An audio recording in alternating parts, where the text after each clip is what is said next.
ಶ್ರೀರಾಮ ಶಯನ ನಾರಾಯಣ ನೀರಜದಳ ನಯನ.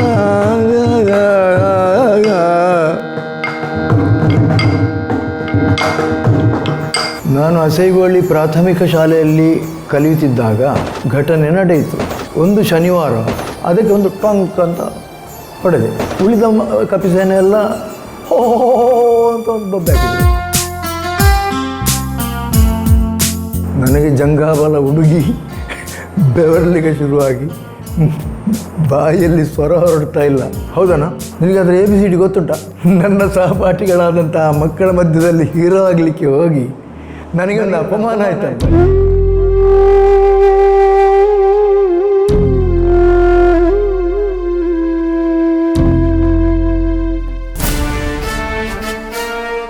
ಆದರೆ ಆ ದಿವಸ ಮನಸ್ಸಿನಲ್ಲಿ ಯಾಕೋ ನನಗೆ ಗೊತ್ತಿಲ್ಲದ ಹಾಗೆ ಒಂದು ಸಂಕಲ್ಪ ಮೂಡಿತ್ತೋ ಏನೋ, ಇನ್ನು ಗೊತ್ತಿಲ್ಲದೆಲ್ಲ ಗೊತ್ತಿದ್ದೇ ಕೈ ಹಾಕಬೇಕು.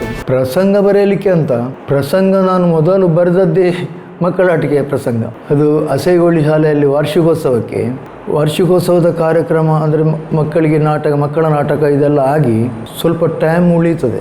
ಹಳ್ಳಿಯವರಿಗೆಲ್ಲ ಇಡೀ ರಾತ್ರಿಯೇ ಆಗಬೇಕು ಕಾರ್ಯಕ್ರಮ. ಅರ್ಧದಲ್ಲಿ ಎದ್ದುಕೊಂಡು ಹೋಗಲಿಕ್ಕೆ ಆವಾಗ ಈಗಿನಷ್ಟು ಸೌಲಭ್ಯವೂ ಇರಲಿಲ್ಲ. ನಾನು ಬರೀತಾ ಇದ್ದೇನೆ ಅಂತ ಎಲ್ಲರಿಗೂ ಗೊತ್ತು. ನಾನು ಆವಾಗ ಹಳೆ ವಿದ್ಯಾರ್ಥಿ. ಹಾಗಾದರೆ ನಾನೊಂದು ಹಾಸ್ಯ ಪ್ರಹಸನದಾಗಿ ಯಕ್ಷಗಾನದ ಒಂದು ಪ್ರಸಂಗ ಬರೀತೇನೆ ಅಂತ. ಸುಂದರಿ ಸ್ವಯಂವರ ಅಂತ ಒಂದು ಕಾಲ್ಪನಿಕ ಕತೆ ಬರೆದು, ಅದು ಆ ಕಥೆಯಲ್ಲಿರುವ ಪಾತ್ರಗಳು ಮತ್ತು ಅವರು ಇರುವ ಕ್ಷೇತ್ರ ಎಲ್ಲ ನಮಗೆ ಗೊತ್ತಿರುವ ನಮ್ಮ ಊರಿನ ಆಸುಪಾಸಿನಲ್ಲಿರುವಂಥದ್ದು. ದೇರಳಗಟ್ಟೆ, ಮಂಜನಾಡಿ ಅಂತ ಹಾಗೆ ಹೆಸರು. ಹಾಗೆ ಬರೆದು ಅದನ್ನು ಹಿಡ್ಕೊಂಡು ನಮ್ಮ ಗುರುಗಳ ಹತ್ರಕ್ಕೆ ಹೋದೆ. ಆನೆಗುಂಡಿ ಗಣಪತಿ ಭಟ್ರ ಹತ್ರಕ್ಕೆ. ಏನು ವಿಷಯ ಅಂತ ಕೇಳಿದರು. ಹೀಗೆ ಅದು ವಾರ್ಷಿಕೋತ್ಸವಕ್ಕೆ ಒಂದು ಬೆಳಿಗ್ಗೆ ಹೊತ್ತಿಗೆ ಒಂದು ಸಣ್ಣ ಯಕ್ಷಗಾನ ಕಾರ್ಯಕ್ರಮ ಇಡಬೇಕು ಅಂತ ಆಲೋಚನೆ ಮಾಡಿದ್ದೇವೆ. ಹೆಚ್ಚು ಖರ್ಚು ಮಾಡಲಿಕ್ಕೆ ಇಲ್ಲ, ಸುಲಭದಲ್ಲಿ ಆಗುವ ಹಾಗೆ. ಹೌದಾ, ಎಂಥದ್ದು ಪ್ರಸಂಗ ನಾನೇ ಬರೆದದ್ದು ಅಂತೇಳಿದೆ. ಎಂಥದ್ದು ನೋಡುವ, ಸುಂದರಿ ಸ್ವಯಂವರ. ಅದನ್ನು ನೋಡಿ ಅವರಿಗೆ ಸಿಟ್ಟು ಬಂದರು. ಅಕ್ಕೆಲ್ಲ ಇದನ್ನು ಬರೆದು ನನ್ನ ಹತ್ರಕ್ಕೆ ತಂದದ್ದು. ನೀನು ಅಲ್ಲ, ನಾವೆಲ್ಲ ಪಾತ್ರ ಹಂಚೋಣ ಎಲ್ಲ ಆಗಿದೆ ನಮ್ಮಲ್ಲಿ, ಯಾರ್ಯಾರು ಏನು ಮಾಡೋದು ಪದ ಹೇಳಲಿಕ್ಕೆ. ನಮ್ಮ ತಾಳಮದ್ದಳೆ ಸಂಘದ ಇವರು ರಘುರಾಮರಾಯಗಳಿದ್ದಾರೆ, ಮದ್ದಳೆಗೆ ನನ್ನ ಒಡನಾಡಿ ರವೀಂದ್ರ ಶೇಖರ್ ಇದ್ದಾರೆ. ನೀವು ಚೆಂಡೆ ಮತ್ತು ಡೈರೆಕ್ಷನ್ ನಿಮ್ಮದು, ನೀವು ಬರಬೇಕು ಅಂತ. ಅದಕ್ಕೆ ನಾನು ಇದಕ್ಕೆಲ್ಲ ಬರುವುದಿಲ್ಲ ಅಂತ ಖಂಡ ತುಂಡವಾಗಿ ಹೇಳಿದರು. ನನ್ನ ಮೋರೆ ಸಪ್ಪಗಾಯಿತು ಅಂಥೇಳಿ ಮತ್ತೆ ಆಯಿತು, ನಾನು ಬರುವುದಿಲ್ಲ, ನನ್ನ ತಮ್ಮನನ್ನು ಕಳಿಸ್ತೇನೆ ಅಂತ ನಾರಾಯಣ ಭಟ್ರು ಅಂತ ಅವರು ತಮ್ಮ, ಅವರನ್ನು ಕಳಿಸಿದರು. ಆಟ ಆಯಿತು, ಹೇಗಾದರೂ ಒಳ್ಳೆಯದಾಗಿದೆ ಕೆಟ್ಟದಾಗಿದೆ ಎನ್ನುವಂಥ ಪರಿವೇ ನಮಗಿಲ್ಲ, ಆಯ್ತಲ್ಲ ಅಂತ ಅಂದು.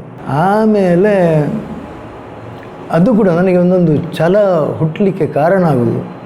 ಅವರು ನನ್ನನ್ನು ಬೈದು, ಇಂಥದ್ದೆಲ್ಲ ನೀನು ಬರೆಯುವುದು ಬೇಡ, ಇದರಲ್ಲಿ ನೀನು ಹೆಸರು ಮಾಡುವುದು ಬೇಡ, ಹೆಸರು ಬರೆಯಿದ್ರು ತೊಂದರೆ ಇಲ್ಲ ಅಂತ.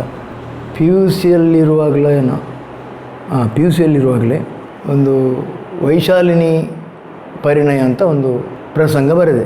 ಅದಕ್ಕೆ ವಸ್ತು ಸಿಕ್ಕಿದ್ದು ಪುರಾಣ ನಾಮ ಚೂಡಾಮಣಿಯಲ್ಲಿ, ಪೌರಾಣಿಕ ಪ್ರಸಂಗವೇ ಅದು. ಅಯೋಧ್ಯೆಯ ಚಕ್ರವರ್ತಿಯವ ಕರಂದಮ ಅಂತ, ಅವನ ಮಗ ಅವೀಕ್ಷಿತ್ ಅಂತ, ಅವನ ಕಥೆ ಅದು. ಆ ವೈಶಾಲಿನಿ ಅನ್ನುವವಳು ಶಾಪಗ್ರಸ್ತೆಯಾಗಿ ಗಂಧರ್ವ ಸ್ತ್ರೀಯಾಗಿದ್ದವಳು ಭಾಮಿನಿ ಅಂತ, ಅವಳು ವೈಶಾಲಿನಿಯಾಗಿ ಹುಟ್ಟುವುದು. ಅವರ ಜೀವನದ ಒಂದು ಕಥೆ. ಅದನ್ನು ಬರೆದುಕೊಂಡು ಹೋಗಿ ಗುರುಗಳ ಹತ್ರ ತೋರಿಸಿದೆ.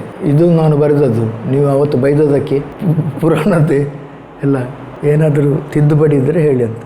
ಅದನ್ನು ಒಮ್ಮೆ ಈ ತುದಿಯಿಂದ ಆ ತುದಿಯವರೆಗೆ ಓದಿದರು. ಇದ್ದಾದರೆ ಹೌದು, ಇದ್ದಾದರೆ ಒಂದು ಪ್ರಸಂಗ ಹೌದು. ಮತ್ತು ಎಂಥದ್ದು ನಿನ್ನದು ಸುಂದರಿ ಸ್ವಯಂವರ ಅಂತೆಲ್ಲ ಸುಮ್ಮನೆ ಯಕ್ಷಗಾನವನ್ನು ಲೇವಡಿ ಮಾಡುವುದಾ?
ತುಳು ಪ್ರಸಂಗದತ್ತ ಮನಸ್ಸು ಮಾಡಲಿಕ್ಕೆ ಕಾರಣ ಏನು?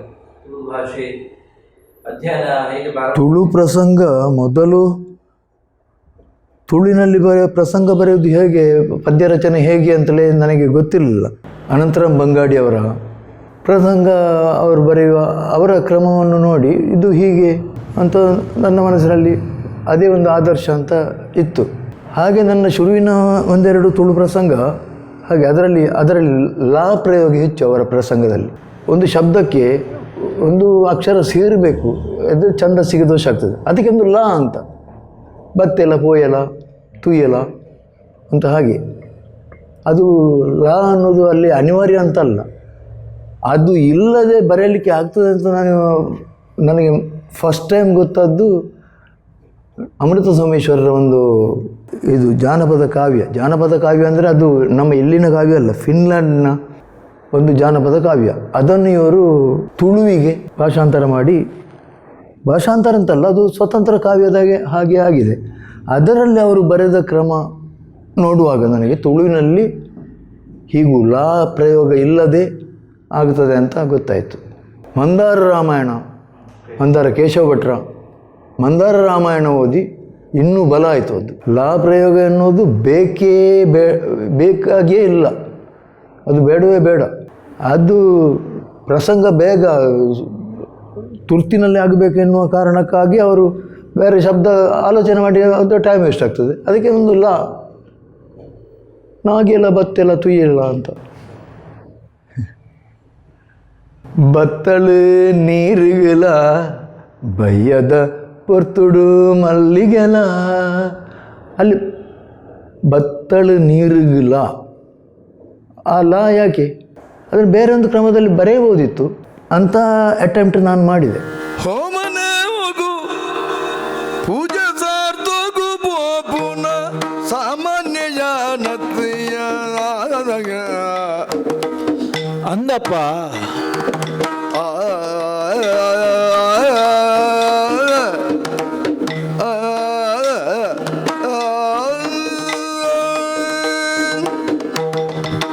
ಪೌರಾಣಿಕ ತುಳು ಪ್ರಸಂಗಗಳನ್ನು ಕೂಡ ಬರೆದಿದ್ದೇನೆ, ಕಾಲ್ಪನಿಕ ಮಾತ್ರ ಅಲ್ಲ. ಕುಡಿಯನ ಕೊಂಬೀರಳು ಅದು ಏಕಲವ್ಯನ ಕತೆ. ಮೊದಲು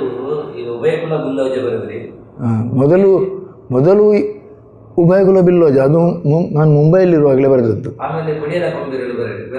ಅದು ಊರಲ್ಲಿ ಬರೆದದ್ದು. ಆಗಿನ ಪರಿಸ್ಥಿತಿ ನೋಡಿ, ಆಗ ಒಂದು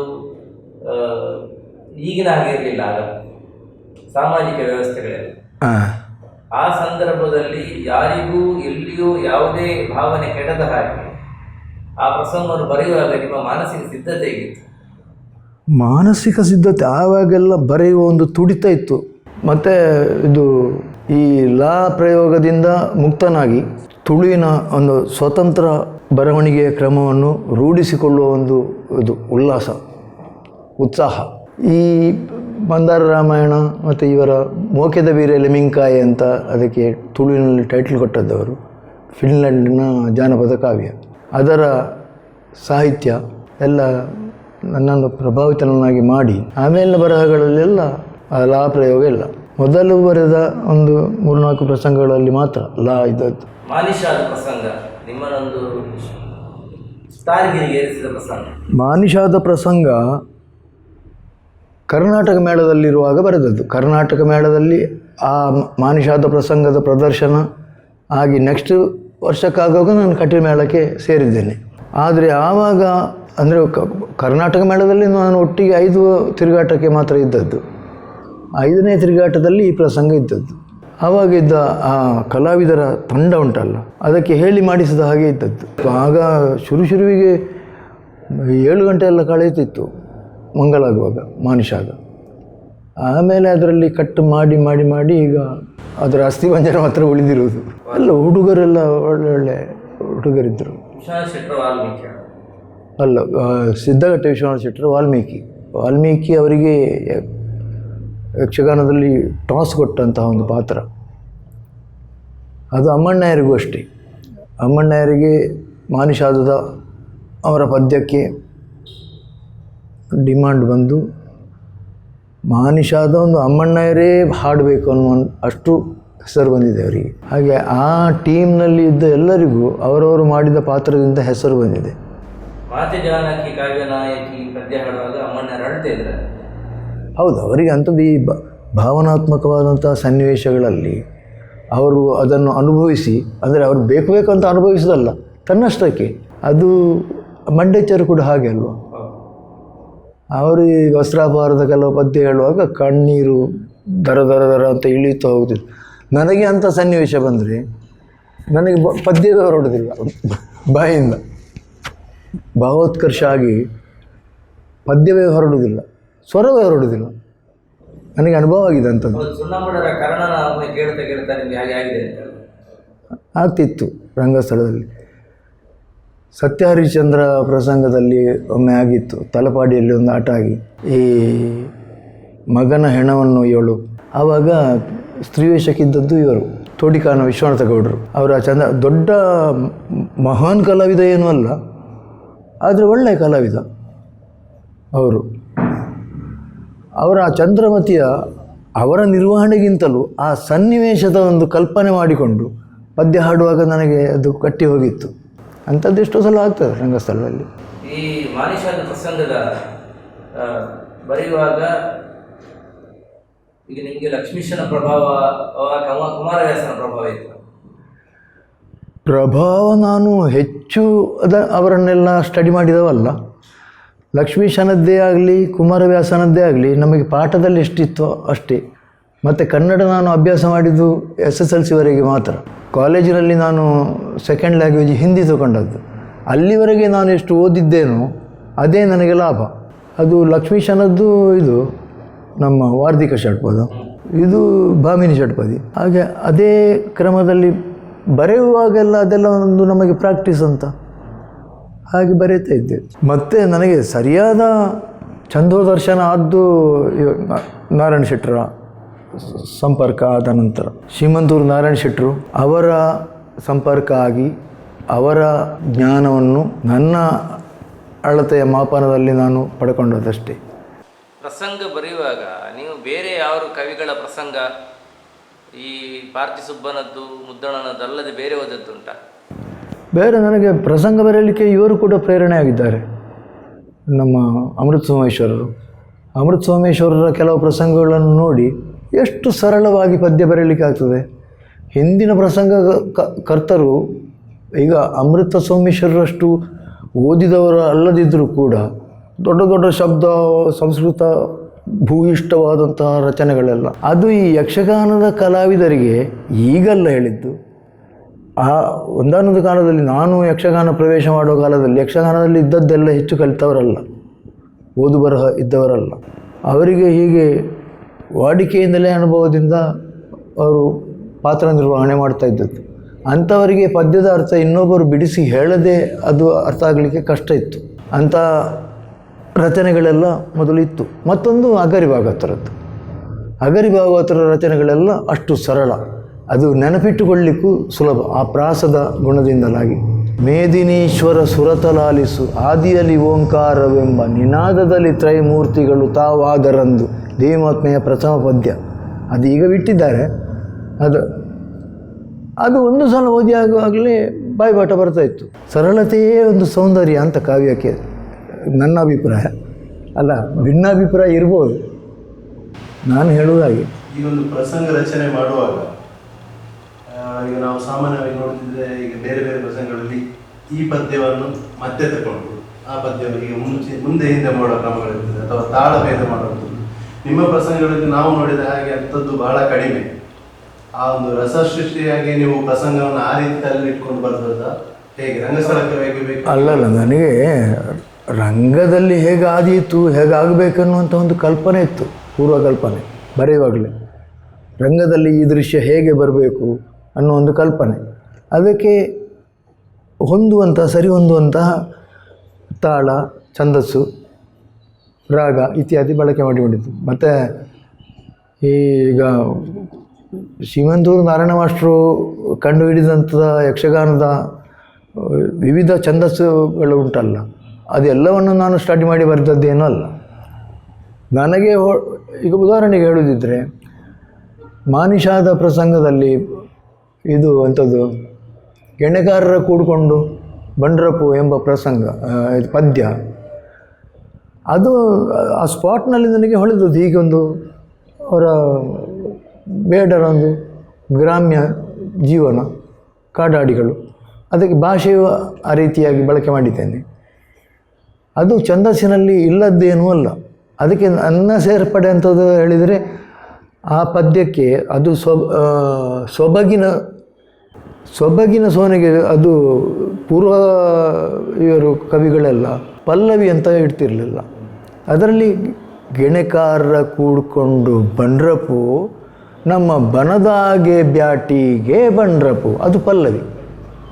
ಆಮೇಲೆ 4 ಪಾದದ್ದು ಚರಣ, ಸೊಬಗಿನ ಸೋನೆ.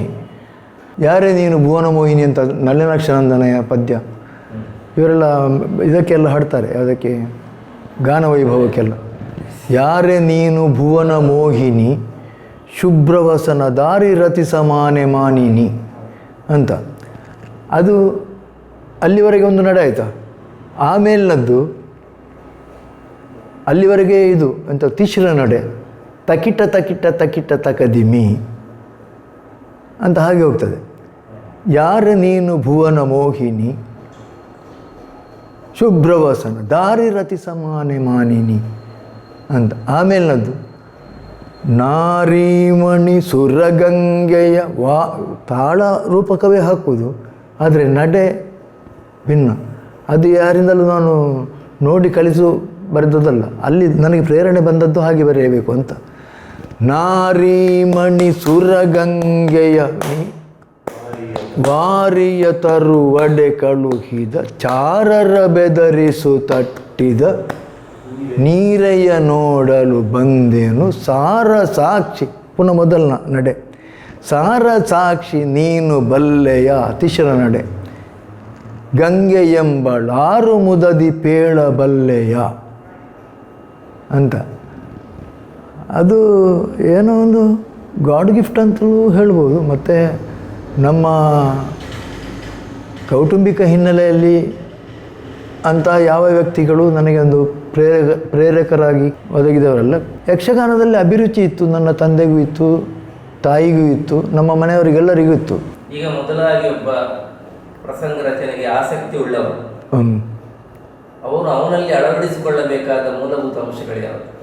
ಅದು ನೋ ಡೌಟ್. ಇದು ಛಂದಸ್ಸಿನ ಬಗ್ಗೆ, ವ್ಯಾಕರಣದ ಬಗ್ಗೆ ಆಳವಾದ ಜ್ಞಾನ ಇದ್ದರೇನೆ ಪದ್ಯಗಳೆಲ್ಲ ಸರಳವಾಗಿ ಮೂಡಿ ಬಂದರೆ ಜನರಿಗೆ ಬೇಗ ಅಪೀಲ್ ಆಗ್ತದೆ ಹೃದಯಕ್ಕೆ.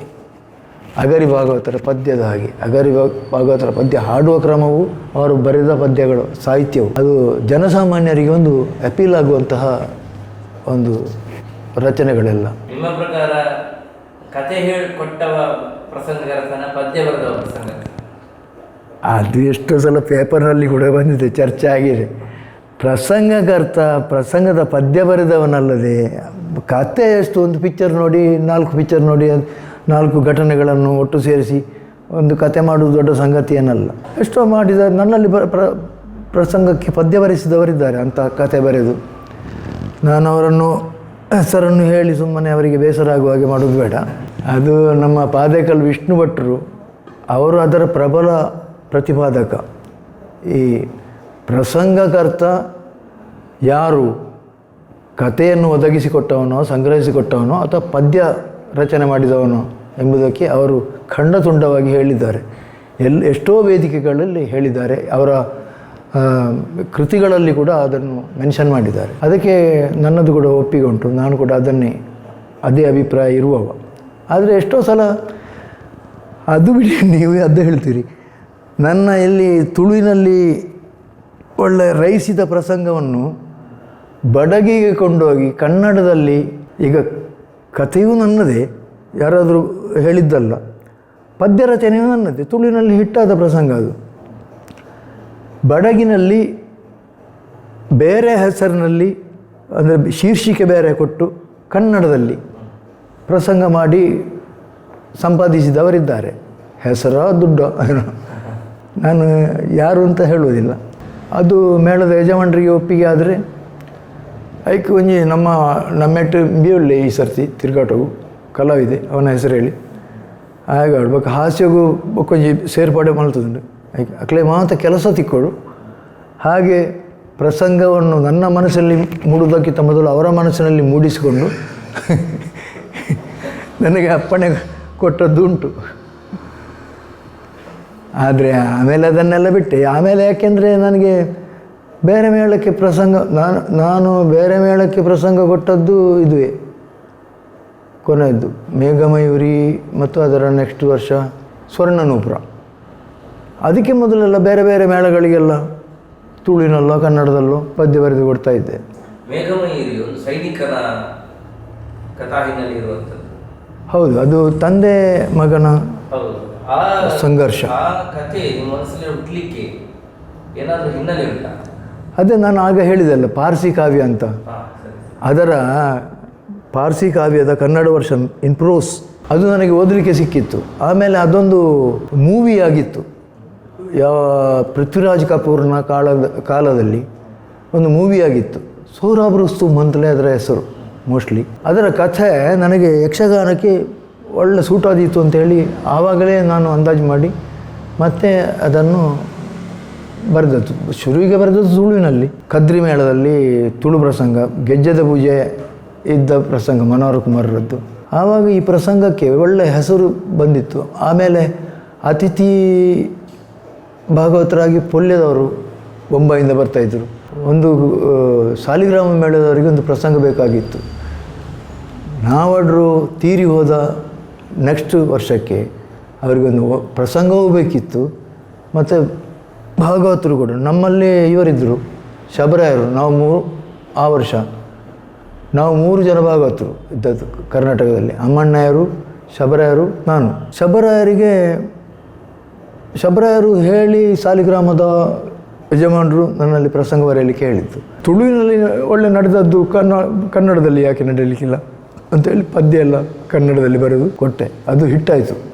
ಈ ಯಕ್ಷಗಾನದ ಪ್ರಸಂಗ ಸಾಹಿತ್ಯಕ್ಕೆ ಭಾಗವತಿಗೆ ಅದನ್ನು ಚಂದು ಸಾಹಿತ್ಯದಲ್ಲಿ ಇರೋದ್ರಿಂದ ಅದನ್ನು ಮಟ್ಟುಗಳು ಅಂತ ಹೇಳೋದು ಕ್ರಮ.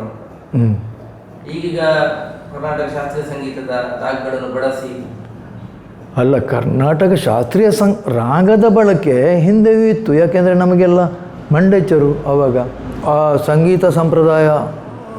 ಅವರಿಗಿಂತ ಮೊದಲು ಇವರಂತೆ ಯಾರು ಮೈಂದಪರಾಯಿಗಳೆಲ್ಲ ಇದ್ದರು.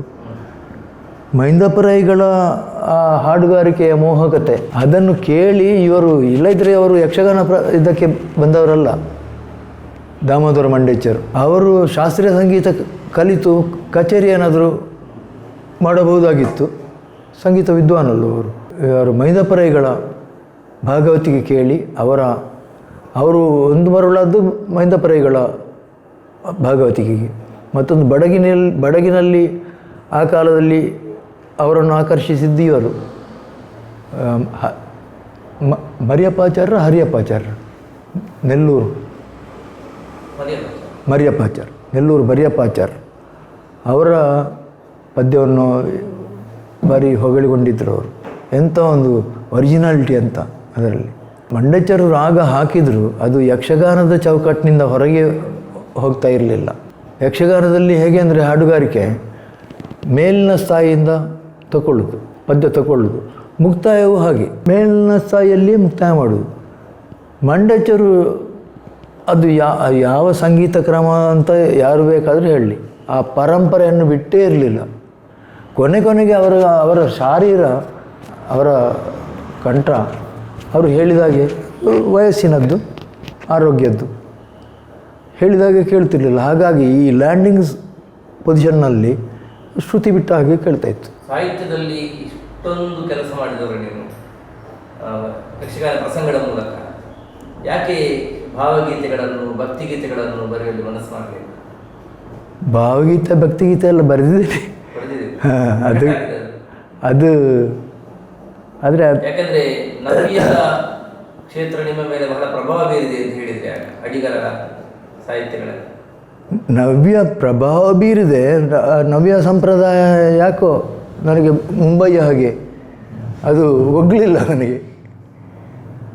ನನಗೆ ಈ ಪ್ರಾಸಯುಕ್ತವಾದಂಥ ನವೋದಯ ಕಾಲದ ಅಥವಾ ಹಳೆಗನ್ನಡ ಕಾಲದ ಆ ರೀತಿಯ ಪದ್ಯಗಳೇ ನನಗೆ ನೀವು ಬರೆದ ಭಾವಗೀತೆಗಳು ದಾಖಲೆ ಉಂಟಾ? ದಾಖಲೆ ಅಂತ ಇರಲಿಕ್ಕಿಲ್ಲ, ಆದರೆ ಒಂದು ಕ್ಯಾಸೆಟಿಗೆ ಒಂದು ಪದ್ಯ ಬರೆದು ಕೊಟ್ಟಿದ್ದೆ, ನಮ್ಮ ಹೀರಾ ದೇವಸ್ಥಾನದ, ಆಮೇಲೆ ಕಟೀಲ್ನದ್ದು ಕ್ಯಾಸೆಟಿಗೆ ಪದ್ಯ ಬರೆದು ಕೊಟ್ಟಿದ್ದೆ. ನಾನು ಪದ್ಯ ಹಾಡಲಿಲ್ಲ. ಮಾಘ ಮಾಸದ ಪೌರ್ಣಮಿಯ ಶುಭ ನದಿಯಾಗಿ ಸಾಗಿ ಬಂದಳು. ಮಾಘ ಮಾಸದ ಪೌರ್ಣಮಿಯ ಶುಭ ನದಿಯಾಗಿ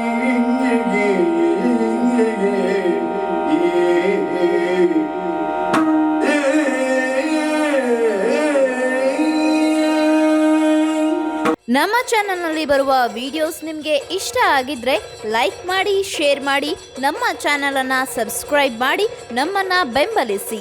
ಯಕ್ಷಗಾನ ಗೆಲ್ಗೆ.